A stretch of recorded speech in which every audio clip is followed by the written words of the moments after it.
Gloire à Dieu, il s'appelle merveilleux. Un Dieu si bon, n'est-ce pas? Je voulais juste vous rappeler que nous avons un Dieu et un époux qui est si bon et si beau. Amen. Nous l'aimons tellement. Nous allons ouvrir nos Bibles.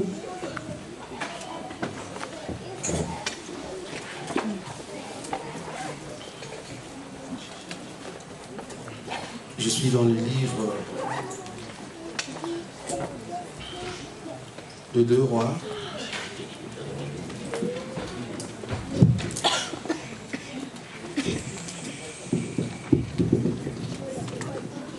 Deux Rois, chapitre 18. Nous allons lire 2 versets seulement. 18 à 20. Pardon, 19. Je commence à 19. Jusqu'à 20.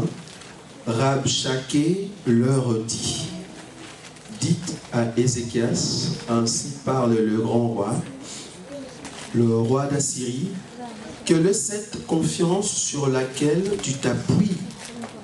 Tu as dit, il faut pour la guerre de la prudence et de la force. Mais ce ne sont que des paroles en l'air. En qui donc as-tu placé ta confiance pour t'être révolté contre moi? Amen. Nous pouvons nous asseoir. Au fait, tout au long de mes interventions, nous sommes en train de répondre à Rabshakeh. Le but de cette intervention, c'est répondre à Rabshakeh, qui est le représentant des Sanchéribes, qui est le roi d'Assyrie. Il est venu attaquer Israël, mais d'abord il était un envoyé de la part du roi Sanchérib, afin qu'il puisse convaincre Israël, n'est-ce pas, à accepter la proposition qui est venue du roi d'Assyrie. Mais en venant, Ézéchias avait au fait dit, où il a envoyé les édits pour dire à ce roi que nous faisons la guerre avec prudence et avec force.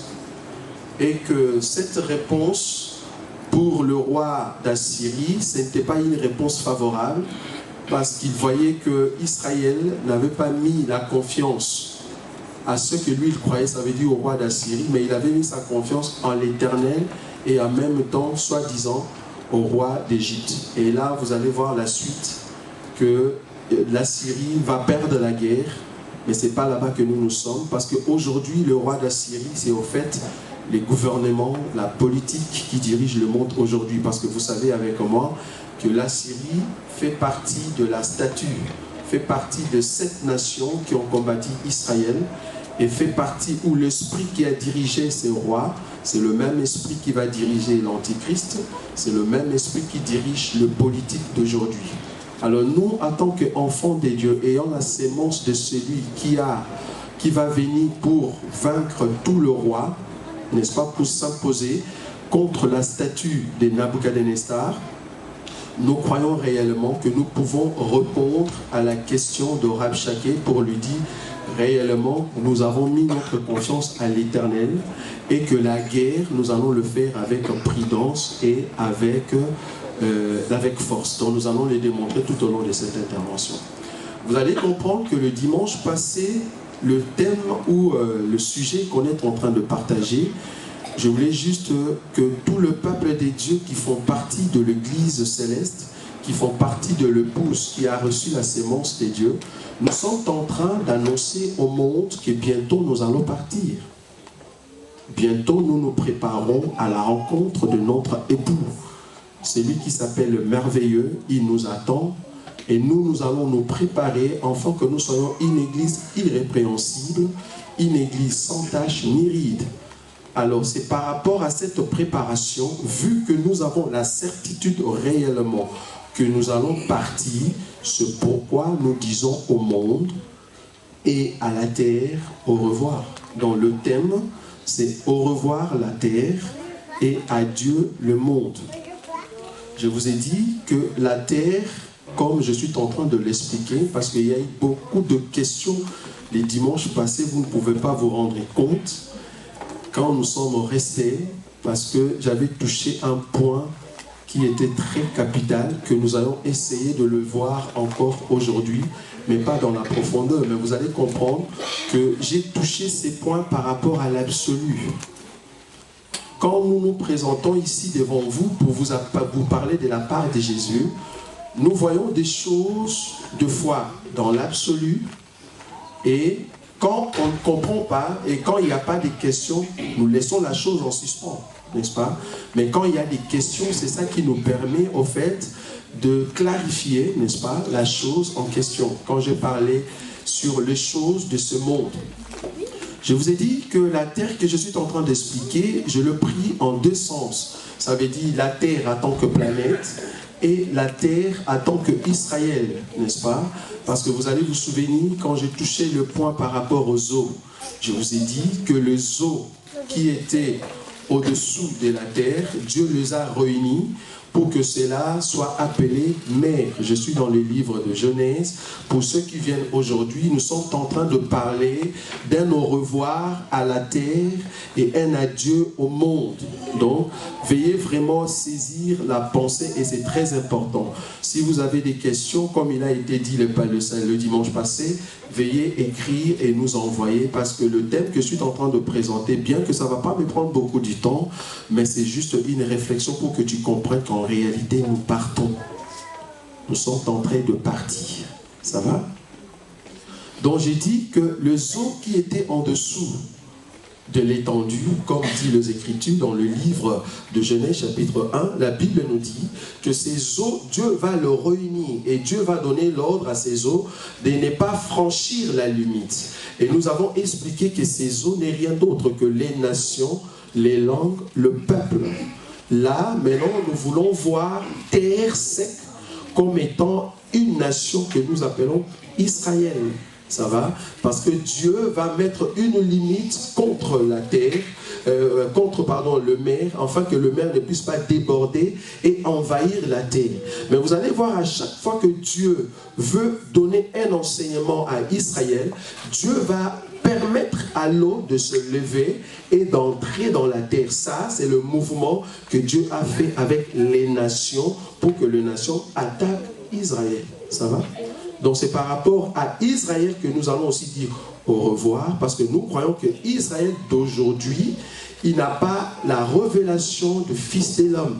Il n'a pas la révélation de Jésus, parce que Jésus est venu chez le sien, mais ils ne l'ont pas reçu. Amen. Étant donné qu'ils ne l'ont pas reçu, donc cette terre que nous appelons Israël, à part ceux qui ont marché avec l'Esprit de Christ et qui font partie de l'Église, ce sont eux la masse que j'ai dit qui était sous la terre et qui va s'allier avec ceux qui sont vivants le jour où Dieu va souffler sur l'Église. Je veux que vous puissiez comprendre que ce que je dis ici, ce ne sont que de rappels.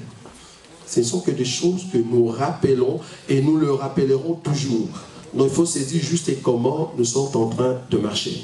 Donc Israël, qui n'a pas bénéficié de la grâce d'accepter la parole de Dieu ou l'agneau de Dieu qui a été envoyé, qui n'a pas accepté l'acte que le Seigneur a réalisé en apportant la parole de Dieu et la lumière.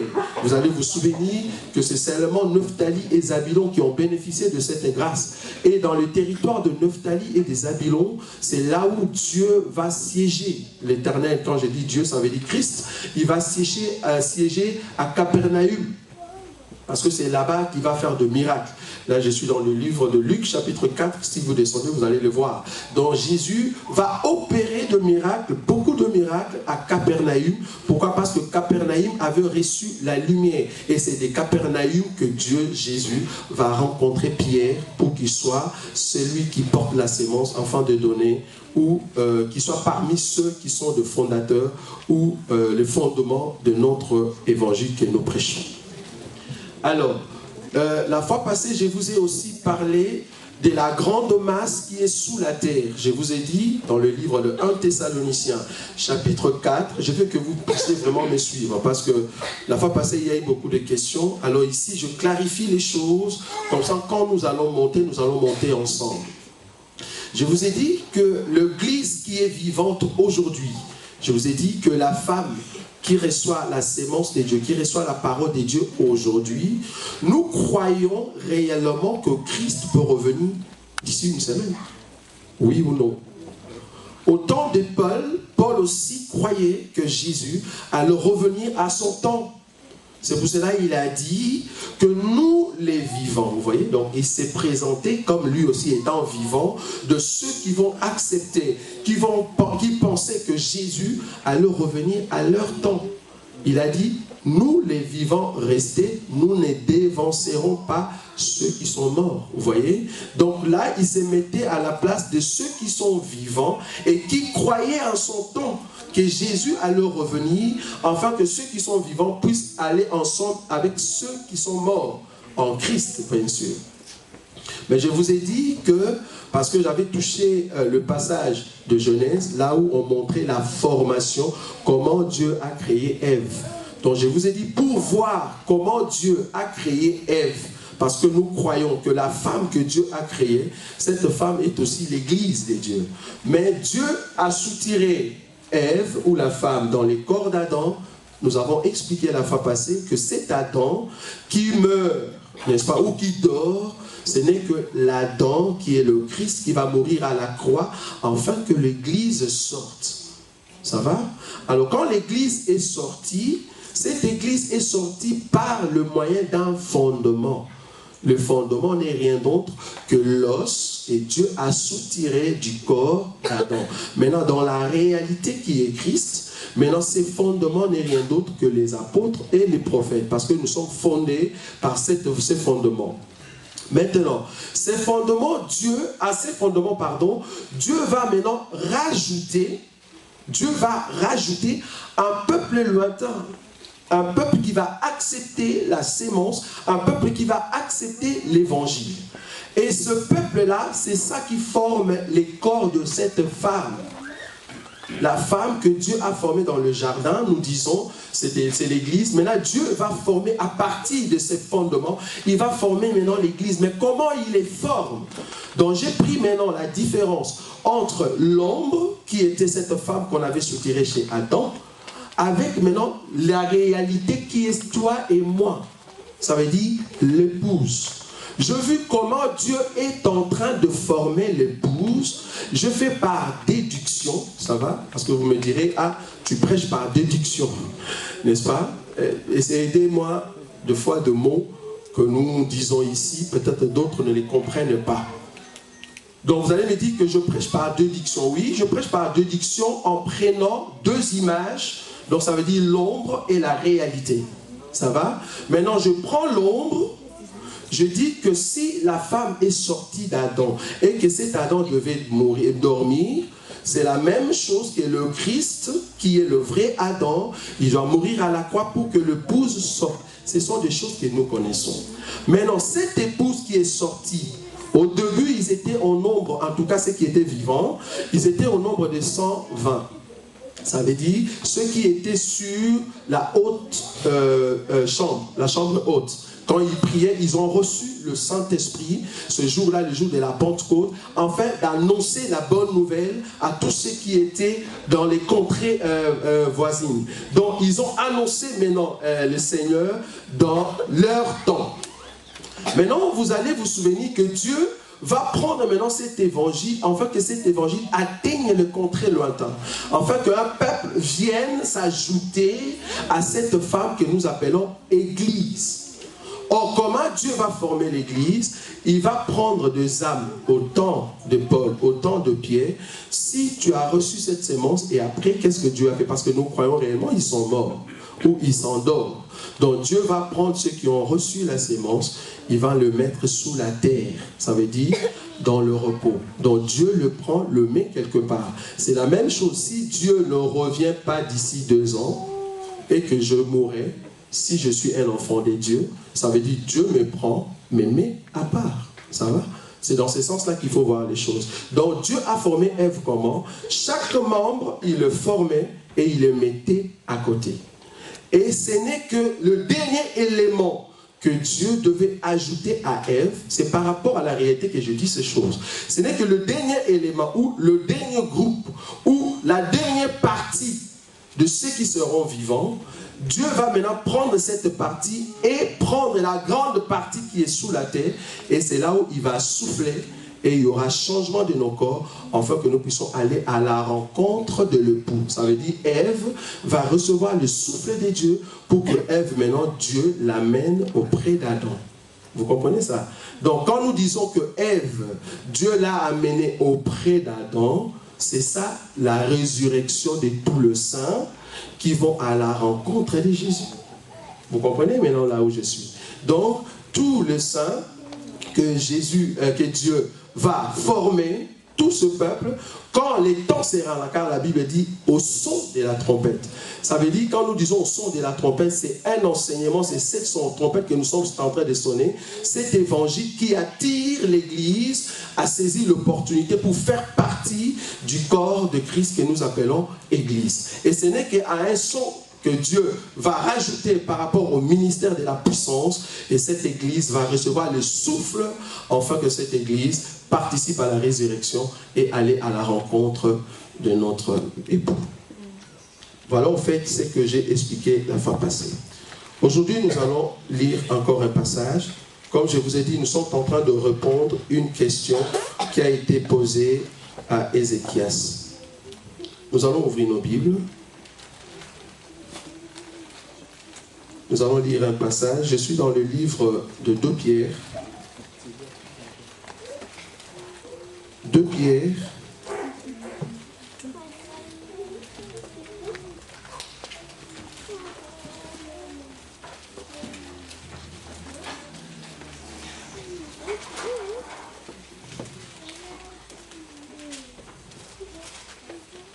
Pierre chapitre 3. Je lis rapidement du verset 1 au 7e. Voici déjà, bien-aimés, la seconde lettre que je vous écris. Dans l'une et dans l'autre, je cherche à éveiller par des avertissements votre saine intelligence, afin que vous vous souveniez de choses annoncées d'avance par le saint prophète et du commandement du Seigneur et Sauveur enseigné par vos apôtres. Sachez avant tout que dans les derniers jours, il viendra des moqueurs avec leur raillerie et marchant selon leur propre convoitise. 4. Ils disent, où est la promesse de son avènement? Car depuis que le Père sont morts, tout demeure comme dès les commencements de la création. Ils veulent ignorer en effet que des cieux existent autrefois par la parole de Dieu, ainsi qu'une terre tirée de l'eau et formée au moyen de l'eau, et que par ces choses, le monde alors périt, submergé par l'eau. Mais par la même parole, les cieux et la terre d'à présent sont gardés et réservés pour le feu, pour le jour du jugement et de la ruine des hommes impies. J'ajoute encore un verset, 2 Pierre chapitre 1.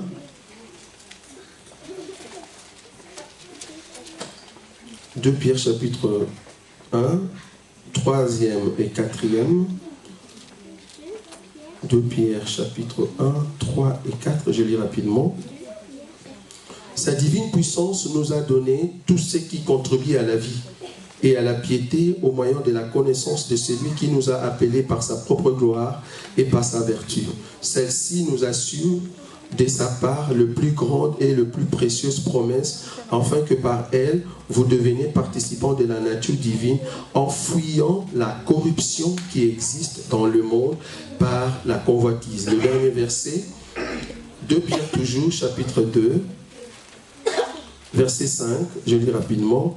S'il n'a pas épargné l'ancien monde, mais s'il a sauvé 8 personnes, donc Noé, ce prédicateur de la justice, lorsqu'il fit venir les déluges sur un monde d'impies. Ça va? Au fait, comme je vous ai dit, je suis en train d'expliquer 2 choses. Un au revoir et un adieu. Au revoir par rapport à Israël, en tant qu'une nation, que nous allons le revoir après, parce que nous allons partir et nous allons revenir, mais un adieu par rapport à un système établi par les hommes. Ça veut dire, quand nous disons monde, ça veut dire c'est un système que les hommes ont mis en place pour diriger. Je vous ai dit que le système que Dieu avait mis en place sur la terre, il avait donné à Adam. Mais Adam, quand il est venu, vu la chute, il a donné cette autorité, cette domination au serpent. Et c'est comme ça que le serpent ou le diable va rappeler Jésus quand il est tenté en disant « Si tu t'agenouilles devant moi, je te donne tout ce royaume. » Ça veut dire, il parlait de la puissance. Or, en ces temps-là, le royaume qui régnait, c'était Rome. Donc vous comprenez que tous ces rois qui sont puissants, ils étaient représentés au temps de Jésus par Rome. Donc Satan avait entre ses mains le Rome, ou la Rome, entre ses mains. Et il a dit, je veux te faire roi de Rome. Donc il voulait faire de Jésus César.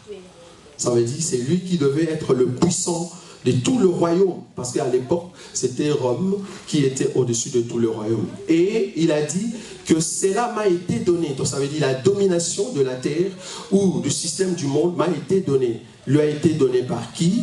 C'est par l'homme. Parce que cela a été entre les mains de l'homme. Mais non, les diables, comme nous avons lu encore un verset la fois passée, que le monde est sous la puissance du malin. Ça veut dire, c'est le diable qui dirige le système du monde. C'est par là que je suis, dans l'absolu des choses. Nous croyons sincèrement, comme l'un bien-aimé m'a dit les dimanches, qu'en Israël, il y avait aussi des subsidies, ou une sorte de CPS. Et nous croyons, moi je le crois sincèrement, même quand le Seigneur Jésus-Christ, on reviendra avec lui, parce que la terre va encore exister, oui ou non, lors de 1000 ans. Donc, avant 1000 ans, la terre va exister.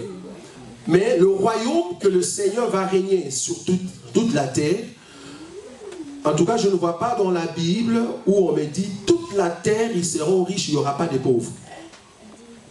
À moins que vous me donniez un verset, je serai humble de le prendre. Mais je crois que sincèrement, à ces temps-là, notre royaume va avoir aussi un système royal que le Seigneur va mettre en place pour dominer toute la terre, parce qu'il sera le roi de la terre. Donc, il doit dominer toute la terre. Il y aura un système royal que nous serons comme des ministres. Ça veut dire œuvrant dans ce royaume-là, afin que nous puissions diriger le monde. Alors il y aura un système établi pour diriger le monde. Vous allez vous souvenir d'un verset qui a dit « Ceux de la terre qui ne monteront pas à Jérusalem pour offrir au roi qui est à Jérusalem, la pluie ne tombera pas sur leur toit. » Là, ça parlait du temps de millénium. C'est du temps de millénium que ceux qui ne vont pas reconnaître le roi établi à ces temps-là de millénium, qui est le Christ, il n'y aura pas de bénédiction chez eux parce que c'est lui qui dirigera maintenant la terre ou le monde. Donc le système du monde sera entre les mains de notre Seigneur. C'est là où je dis, nous allons revenir. Mais maintenant, le système n'est pas entre les mains de Jésus. Parce que c'est le malin qui dirige toutes choses. Alors quand je prends des choses, en tout cas, veuillez me comprendre, je suis dans l'absolu des choses. Que c'est le malin qui est au-dessus de toutes les choses. Alors quand j'ai touché le monde, quand je parlais du système du monde, ici, je veux que vous puissiez comprendre que le diable a mis en place qu'on puisse reconnaître même les homosexuels. C'est un système du monde. Parce que dans notre royaume, il est interdit d'être un homosexuel. C'est ça notre royaume à nous. Dans notre royaume, une femme ne peut pas épouser une femme. Parce que notre royaume interdit le lesbianisme. Dans notre royaume, il est interdit de faire la corruption. Je suis en train ici de vous donner déjà notre royaume qui arrive. Un royaume puissant, un royaume où un chef d'entreprise, entre guillemets, comprenez-moi là où je suis. Un chef d'entreprise ne peut pas voler, ni faire des corruptions avec les bellas qui ou l'impôt. Ah, vous comprenez maintenant là où je suis? Parce qu'aujourd'hui, par le cours de la comptabilité, je peux faire de magouille. Ça veut dire mentir, fraude. Vous voyez? Donc la corruption. Bien que c'est contré ou c'est pas permis, mais ces gens-là qui disent que c'est pas permis, ils savent que la corruption est là, mais ils n'ont pas la force de l'empêcher parce que vous avez vu même le roi de ce monde, combien ils ont tué d'autres rois parce qu'ils ont bénéficié auprès d'eux un montant. Et c'est par rapport à ce système du monde que nous disons adieu. Parce que notre royaume à nous, il n'y aura pas ces choses. Dans notre royaume à nous, nous allons respecter la parole de Dieu. Parce que c'est la parole de Dieu qui va régner sur ce royaume-là. Ceux qui ont nié la puissance de notre Seigneur, ces jours-là, dans notre royaume, ils vont le reconnaître. C'est un royaume d'équité, comme la Bible le dit. C'est un royaume de respect. Un royaume de non-violence. Un royaume où la télé ne va pas pousser le jeune à l'agression. Si en tout cas, aidez-moi. Ce n'est pas un royaume où la télé va pousser le jeune fille à devenir impudique. Non. Parce que notre royaume sera un royaume de justice et de pureté. Dans notre royaume, il est interdit de tuer. Volontairement, bien sûr. Ça veut dire, je t'adette, tu prends 5 personnes, vous venez en cagoule. Vous entrez chez moi, parce que j'ai votre dette, vous me tuez. Ici, je suis encore sur terre, hein, comprenez-moi. Parce que le Saint aime toujours qu'on... Aujourd'hui, parlons un peu sur la terre, on est encore là.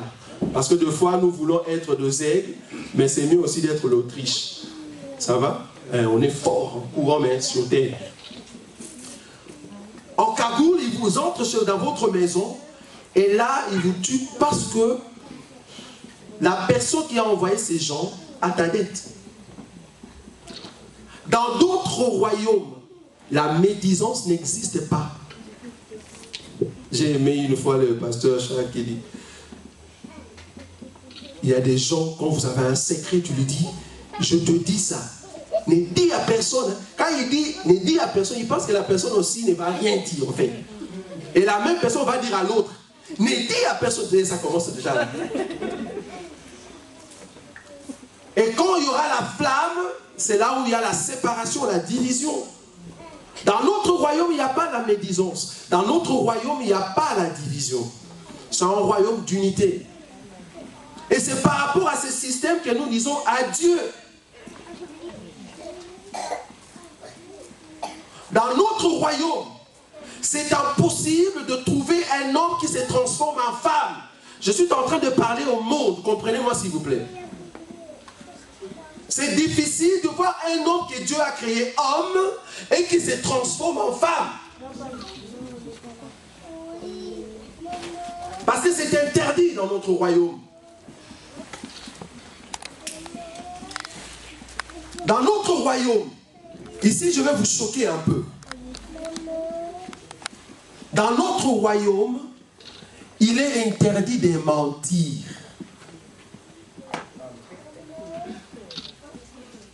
Quand je dis mentir ici, chacun se voit. Où est-ce que j'ai menti?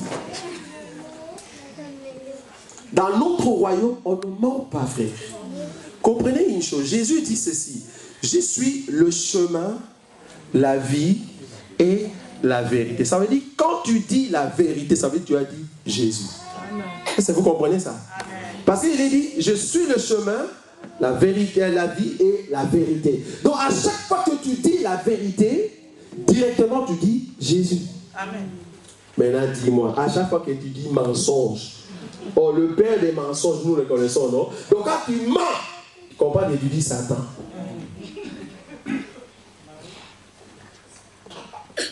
C'est pour ça que la Bible dit, je ne dis pas que nous sommes déjà parfaits.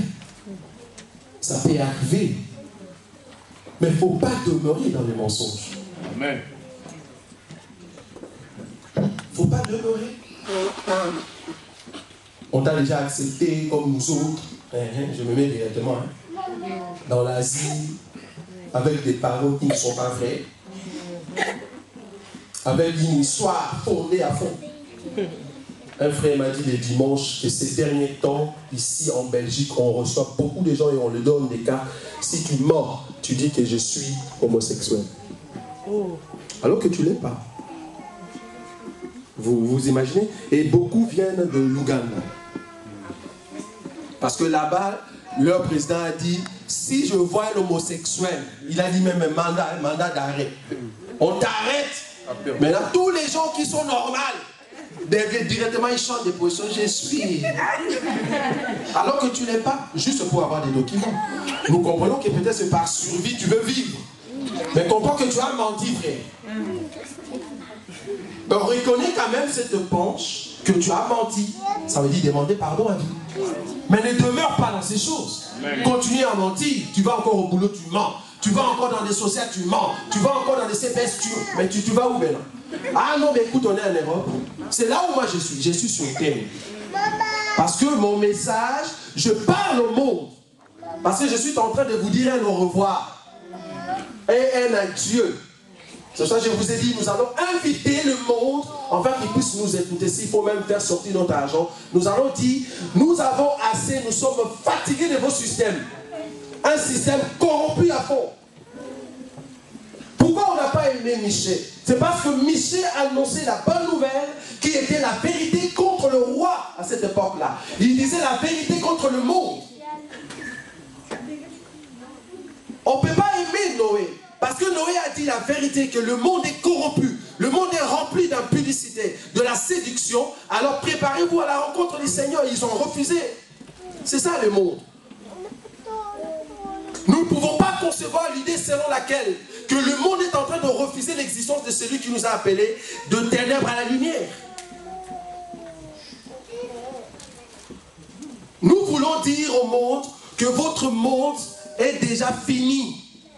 Vous allez continuer pour entrer dans les trous. Mais bientôt notre roi va prendre possession de la terre et il va instaurer le nouveau système pour que tous ceux qui appartiennent à Jésus, tous ceux qui ont envie de marcher avec piété, puissent régner sur la terre, frère.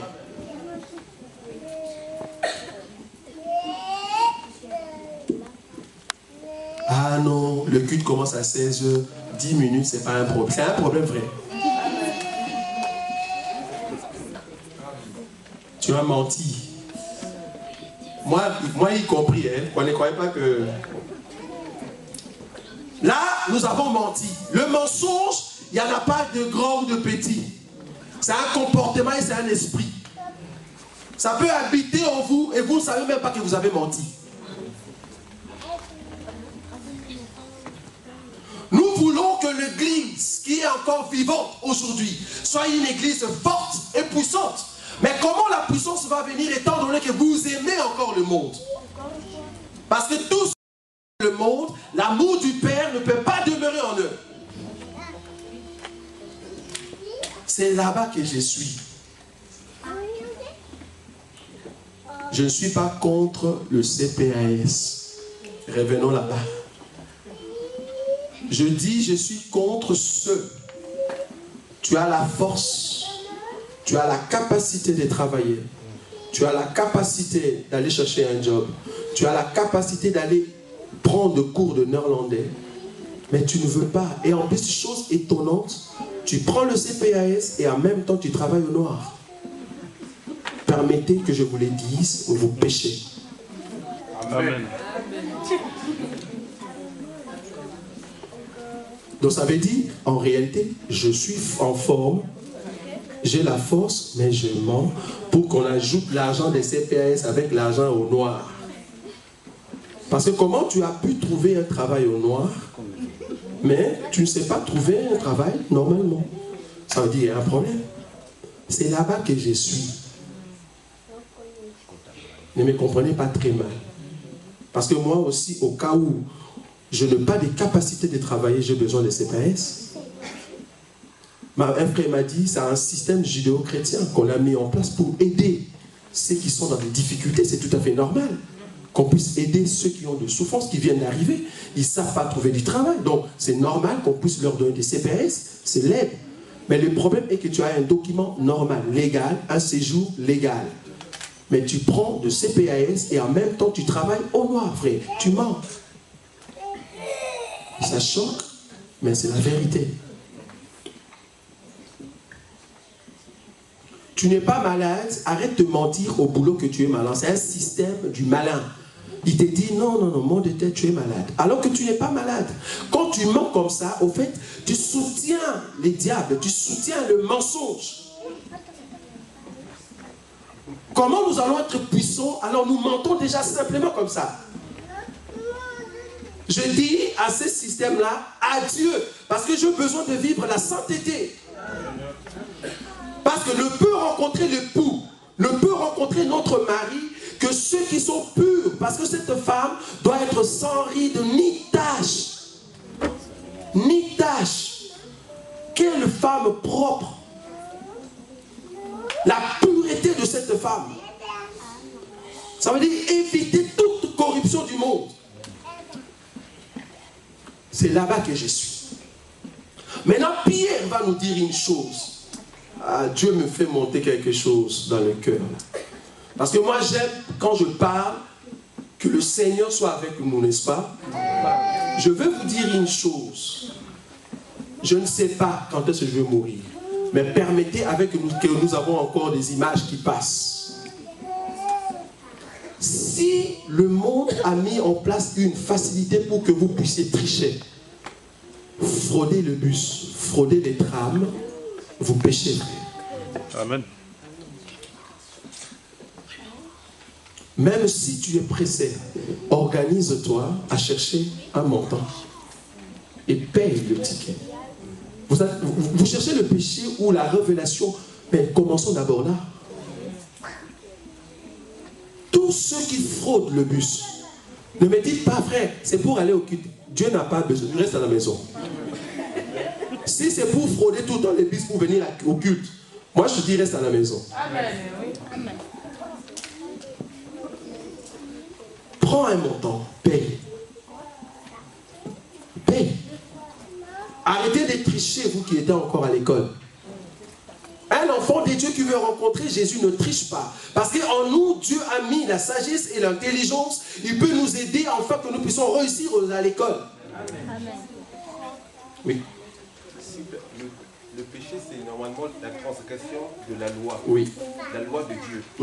Mais quand vous parlez de la faute, par exemple, dans le cas d'une personne qui... C'est une transgression aussi de la loi de ce pays. La loi du monde, bien entendu. Du monde.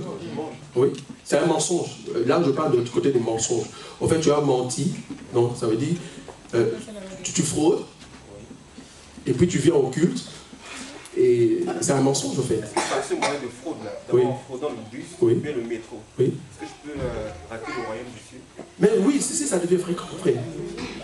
Pourquoi? Bon, non, enfin, là, tu es... C'est une loi qui a été établie. C'est une vie. Non, non, c'est pas une loi. Non, ici, je suis en train de dire qu'une personne qui fraude, prenons un exemple, la loi de ce monde établit quelque chose. Parce que Jésus a dit, rendre à César ce qui est à César.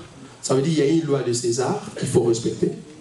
Il y a aussi la loi des dieux. Oui, mais quand tu ne respectes pas ça, oui. la loi du pays oui. dans lequel tu vis va te juger. Oui, il va te juger. Si tu ne payes pas le métro, tu es arrêté, tu vas payer une contravention. Oui, mais si ça devient une vie, ici, je vous dis, je suis dans l'absolu, ne me prenez pas. Ici, bon, ici, comprenez que je présente la chose dans l'absolu. Je le dis, ça veut dire, tu as une vie de frauder le métro. Je lui ai bien dit, chaque fois que tu viens au culte, tu fraudes, frère. Qu'est-ce que tu veux que je dise? Oui. Je crois que la question du bien-aimé désiré, qui est la bonne question, ne soit pas mal comprise. Parce que moi, j'estime que le prédicateur a raison. Lorsque quelqu'un fraude le bus, il fraude les trams ou les métros, il a, en premier lieu, il a boycotter la loi de ces pays. Mais il faut savoir d'abord que c'est Dieu qui a établi ces autorités. Donc, même ces autorités du monde, Dieu a dit qu'il faut normalement le respecter. Voilà. Donc, quand tu ne respectes pas ce que les autorités, bien qu'ils sont dans un autre système, ils ont établi pour leur pays, ce qu'ils demandent n'est pas contraire à la parole de Dieu. Il demande à ce que tu payes ce que tu as consommé.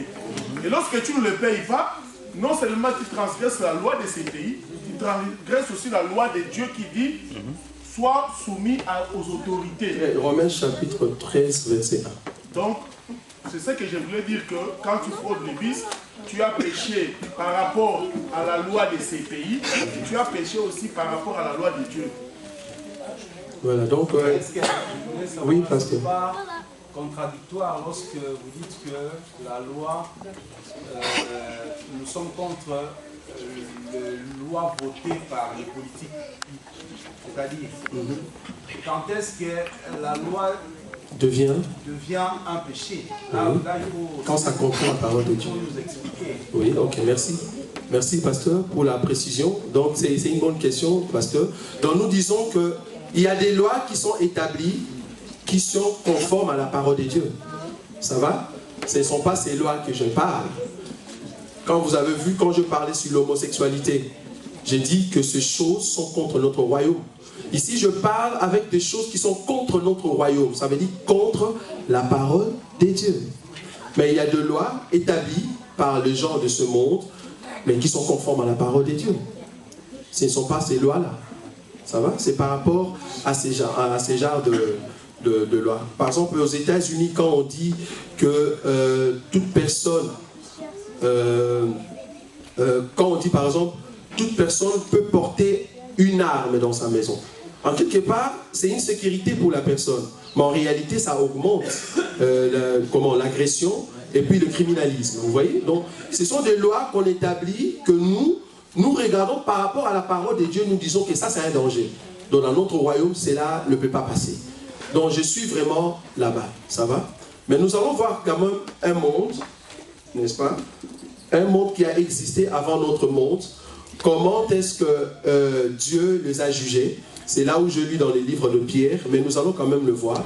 Nous allons ouvrir nos Bibles dans le livre de Genèse, chapitre 11. Parce que j'ai juste à 18h30. Merci.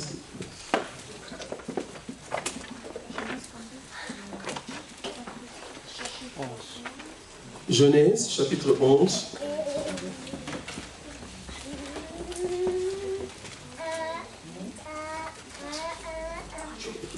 Permettez qu'on commence par terre et après on va essayer de monter, ça va?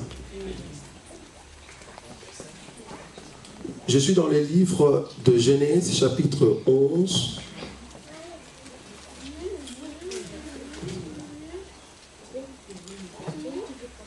Je lis rapidement le verset 1 et puis je descends. Toute la terre avait une seule langue et le même mot. Ça va? Est-ce que vous me suivez? Je suis en train ici de vous présenter un monde. Quand je dis monde, ça veut dire un système établi par les hommes. Et ce système peut aboutir à la construction, peut aboutir socialement, peut aboutir économiquement. Ça va? C'est un système qu'on est en train d'établir pour diriger un monde ou le peuple. Pour diriger un peuple. Maintenant ici, nous sommes dans un monde qui est très lointain en fait. Du temps des Nemrod. Parce que c'est le verset que je cherchais, frère Francis. Nemrod, je crois que ça doit être dans 10. Parce que c'est lui qui était le puissant à cette époque. Aidez-moi pour trouver ce verset-là. Alors, c'est lui qui dirigeait ce monde ici, que nous sommes en train que je veux expliquer.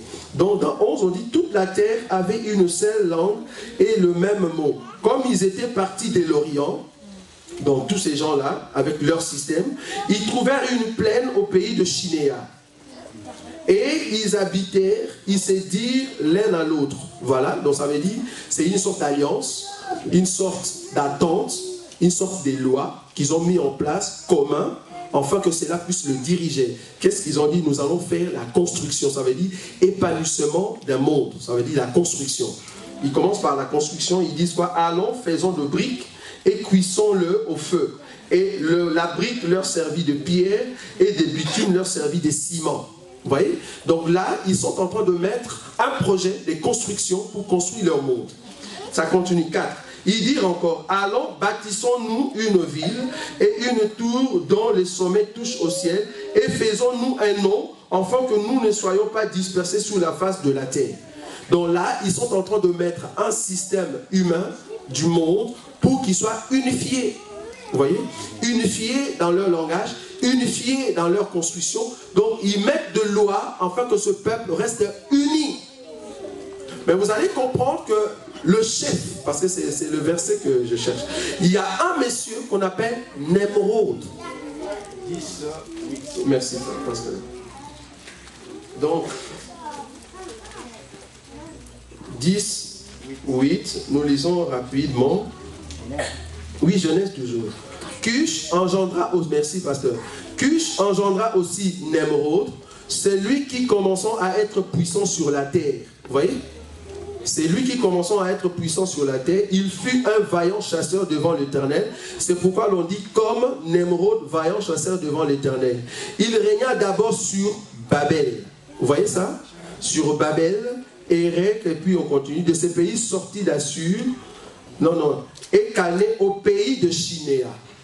C'est là où je veux prendre un peu, expliquer un peu ce monde. Donc, Nemrod, au temps de ce peuple que nous sommes en train de lire, au temps de ces mondes que nous sommes en train de lire à 11, c'était un peuple qui était uni.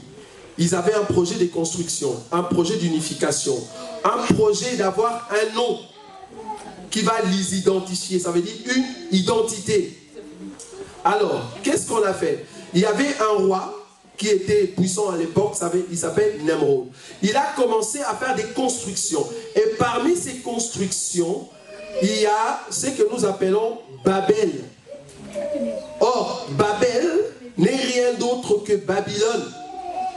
Si vous continuez dans l'histoire, vous allez comprendre que Babel, c'est ça au fait, Babylone. Mais à cette époque, comme il nous est dit dans les livres d'Apocalypse chapitre 17, le 7 rois qu'on a cité, on ne nous a pas cité l'homme puissant de Shinéa. L'homme puissant de Shinéa, Nemrod, on ne nous a pas cité dans les 7 nations qui sont là-bas. On nous a juste cité en commençant par Égypte par rapport à Israël. Mais vous allez voir que ce monde qui avait une identité, un monde qui avait un projet de construction, un monde qui était uni, mais Dieu va les confondre. Ils avaient un seul langage, un même mot. Ça veut dire qu'ils avaient des alliances entre eux. Ils avaient une attente. C'est ce que nous voyons aujourd'hui. C'est ça le monde. Donc il y a un système mis à part pour unifier tout le monde, afin que celui qui va régner comme puissant sur la terre puisse avoir les contrôles de tout le monde. Ça on le verra après. Et Dieu va détruire tous les systèmes humains afin que Dieu puisse établir le système royal qui est le Christ qui va venir après. Et c'est par rapport à ces mondes-là que nous disons au revoir. Maintenant, que Dieu m'aide avec le 15 minutes qui me reste. Maintenant, comme vous avez compris que c'est un monde que nous devons abandonner, un monde que nous devons dire adieu, mais du moins il y a encore une terre que nous devons lui dire au revoir. Pourquoi? Parce que jusqu'à présent il n'a pas accepté notre époux. Alors nous allons voir quelque chose de très important, répondre à Shabké. Ça va? Comprenez que nous sommes en train de répondre à Shabké. Nous sommes dans les livres de Exode. C'est là où on va essayer d'exprimer ou toucher notre passage de tout le temps. Parce que là, tout ce que j'avais dit avant n'est qu'un début ou une introduction. Je suis dans les livres de Exode. Exode chapitre 3. Nous allons lire les versets 1. Moïse faisait paître le troupeau de Jéthro, son beau-père, sacrificateur des Madians. Et il mena les troupeaux derrière les déserts et vint à la montagne des dieux à Horeb. Ici, je veux toucher le passage de Moïse avec Dieu sur la montagne d'Horeb. Mais je crois que nous allons entrer en détail les dimanches prochains pour vous montrer qu'en réalité, quand nous combattons ou nous faisons la guerre avec qui? C'est avec Rabshakeh, avec son roi, ça veut dire le roi d'Assyrie. La guerre avec le système de ce monde, tout système qui est contre notre système, contre notre roi. Quand nous le faisons pas par la chair, mais nous le faisons avec prudence et avec force. Nous allons le démontrer par rapport à Moïse. Mais avant de toucher Moïse, parce que je n'ai pas encore beaucoup de temps, je voulais quand même vous montrer que si nous disons au revoir, c'est parce que notre époux, en venant sur la terre, lui aussi, par ses actes, il disait déjà au revoir à la terre et il disait déjà adieu au monde. J'ai dit physiquement. Ça va? Nous allons voir un verset. Je suis dans les livres de Jean. Avant de toucher, donc, parce que je n'ai plus le temps, nous allons voir quelque chose. Et c'est là peut-être que nous allons arrêter aujourd'hui. Je suis dans les livres de Jean. Jean chapitre 8. Là, il est en train de parler aux pharisiens. Il est en train de leur donner un au revoir. Ça va? C'était un au revoir que eux ils ne comprenaient pas, mais nous avons compris que le Seigneur, il donnait déjà un au revoir sans les savoir. Jean chapitre 8, verset 20. Jésus dit ces paroles, enseignant dans les temples, au lieu où étaient les trésors, et personne ne le saisit, parce que ce n'était pas son heure. Donc son heure n'était pas venue. Mais l'heure de quoi?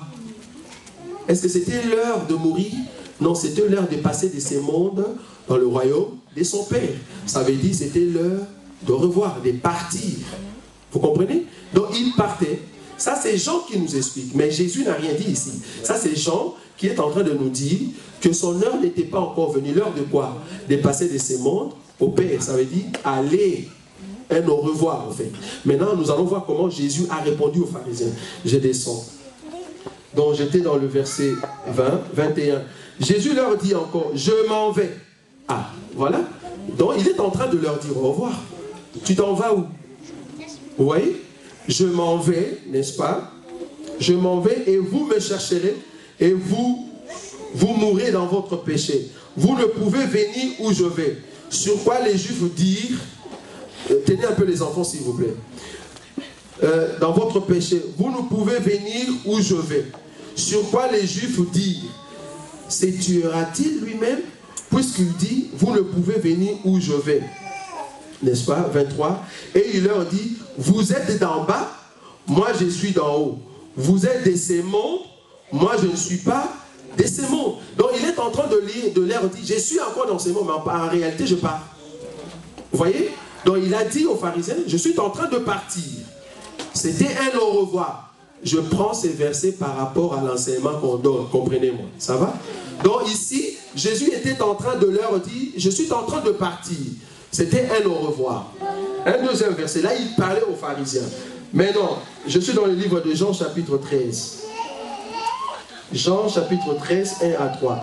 Avant la fête de Pâques, Jésus, sachant que son heure était venue de passer de ce monde au Père, et ayant aimé le sien qui était dans le monde, mit les combles à son amour pour eux. 2. Pendant les soupers, alors que le diable avait déjà mis dans le cœur de Judas Iscariot, fils de Simon, le dessein de le livrer, Jésus, qui savait que le Père avait remis toutes choses entre ses mains, qu'il était venu de Dieu et qu'il s'en allait à Dieu. Vous voyez? Vous avez vu ça? Donc, Jean est en train de nous dire que Jésus partait. Et Jésus le savait. Je t'informe que l'Église de Dieu, qui sera vivant au jour de l'avènement du Seigneur, saura que le Seigneur est là. Il va nous prendre. L'Église ne sera pas surprise, non. Nous le saurons. S'il revient d'ici dans une, nous le saurons. Oui. Et en fait, j'avais demandé, Paul, oui. Ignorait-il à cette époque-là toutes les prophéties et les signes qui devaient arriver? Parce que vous avez dit que Paul croyait qu'il reviendrait en son temps. Est-ce qu'il croyait vraiment qu'il allait revenir en son temps? Ignorait-il toutes les prophéties et tout ça? Bon, Paul, il faut l'y toucher avec deux temps. À son temps, il était sûr que le message qu'il est en train de présenter, que le Christ allait revenir à son temps. Il était trop sûr. Mais vu les événements, c'est par rapport aux événements. Parce que vous allez vous souvenir, chez le prophète, Dieu a dit ces choses ne vous concernent pas. Ça concerne un temps à venir. Ça, du moins, Dieu était clair. Mais par rapport aux apôtres, dans leur personne normale, ils croyaient que le Seigneur allait venir. Mais en réalité, par rapport aux événements, ça ne pouvait pas se réaliser à leur temps. Donc, oui. Oui, parce que Il y a un passage qu'on a lu aussi sur Pierre.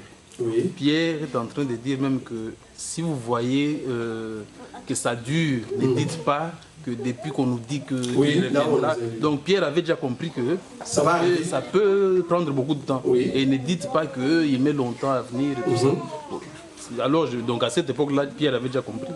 Oui, c'est ce que je dis. Il faut les prendre dans deux sens. Ça veut dire, tu le prends en tant qu'humain et tu le prends en tant qu'inspiré. Parce que pour comprendre que le Seigneur arrive, il faut être inspiré. C'est par inspiration que nous le comprenons.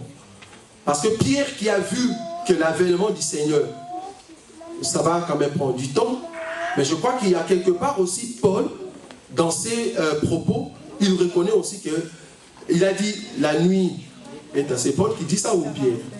Il dit quand même la nuit est avancée, mais le jour, ça c'est Paul, non?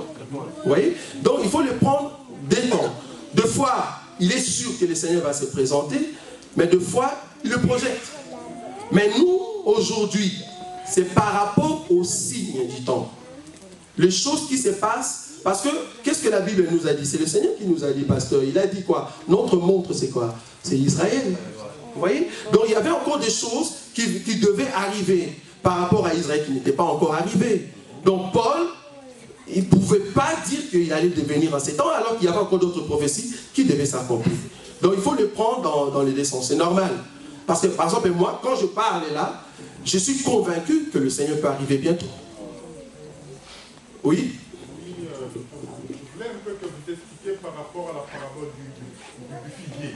Oui. Lorsque le Seigneur montre le figuier, il maudit le figuier, oui. Il dit que normalement, il devait observer le figuier pour connaître lorsque ses membres font des tendres. Oui. Donc, l'approche de l'homme, elle est donc proche. Donc, je vais te demander par rapport à ces temps ici, est-ce que Israël, ses membres sont déjà devenus tendres? Non, pas encore. Parce qu'il faut comprendre que quand le figuier commence à devenir tendre, ça veut dire que le figuier a reçu la vie, pasteur. Ça veut dire que le figuier pousse parce qu'il y a une vie qui entre dans le figuier qui a été maudit. Et là, ça donne de santé dans le figuier et ça commence à pousser, à bourgeonner. Or, quand est-ce que Israël va bourgeonner? Il faut qu'il y ait une vie. Vous comprenez? Donc, en réalité, ce que Jésus disait là, il le disait par rapport, bien qu'il le disait aux Israël, Église, ça veut dire les apôtres, mais en réalité, il parlait pour Israël. Ça veut dire, quand nous allons voir la vie revenir en Israël, comprenez que le Fils est prêt à venir. Mais quel le Fils, quel temps? Parce qu'en réalité, quand il parlait que l'heure du Fils va arriver, ce n'était pas par rapport à celui qui sera dans le Nioué pour que nous puissions le rencontrer. Non. Là, il parle par rapport avant le millénium. Vous voyez? Ouais, c'est par rapport à ces temps-là. Donc là, il parlait du le Christ qui va venir avant le millénium. Ça veut dire établir son royaume. Mais il ne parlait pas de celui qui sera dans le Nioué et que nous, l'Église, nous allons le rencontrer. Que Dieu vous bénisse. Nous allons fermer les yeux. Nous allons